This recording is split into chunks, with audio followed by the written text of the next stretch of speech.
প্রবাস জীবন আকর্ষণীয় হলেও পেছনে থাকে অন্য কিছু। কেউ হয়তো কর্মজীবনের কিছু সময়ের জন্য প্রবাসী হন, আবার কেউ সারা জীবন কাটাতে। এ জীবন কারো জন্য সুখের, কারো জন্য দুঃখের। দেশ থেকে মানুষ বিদেশ যায় দেশের মানুষগুলোকে ভালো ও আনন্দে রাখার জন্য।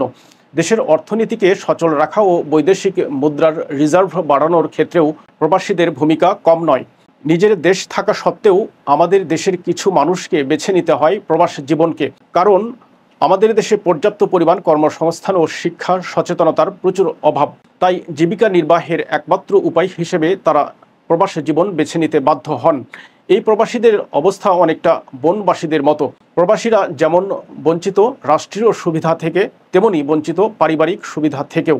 সেই সাথে দেশে বসবাসকারীদের মনেও খুব একটা শ্রদ্ধা নেই প্রবাসীদের জন্য। কিন্তু এই প্রবাসীরাই নিজের জীবনের সুখ বিসর্জন দিয়ে, নিজের শ্রম দিয়ে যাচ্ছে দেশের জন্য। একদিকে যেমন দেশের জন্য রেমিটেন্স পাঠাচ্ছে, অন্যদিকে একজন প্রবাসী একটি পরিবারকে সচ্ছলভাবে চালিয়ে নিচ্ছে। প্রবাসী জীবন মানে নিষ্ঠুর নিঃসঙ্গ জীবনযাপন এবং প্রিয়জনের সান্নিধ্য থেকে হাজার হাজার মাইল দূরে দেয়ালবিহীন এক কারাগার।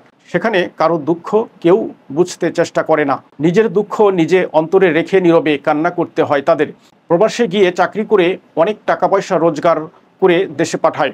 দুঃখের অন্ধকার থেকে আসবে সুখের আলো, এই সোনালী স্বপ্নের প্রত্যাশা বুকে নিয়ে পরবাসে পাড়ি জমায় অনেকে। কিন্তু বেশিরভাগ প্রবাসীই তাদের আশা আকাঙ্ক্ষা এবং তাদের যে উদ্দেশ্য প্রবাসে আসা তা পূরণ করতে সক্ষম হয় না। কারো মালিক ঠিকমতো বেতন দিচ্ছে না, আবার কেউ দেশ থেকে যে বেতনের কথা শুনে গিয়েছিল বাস্তবে সেই বেতনের সঙ্গে কোনো মিল নেই।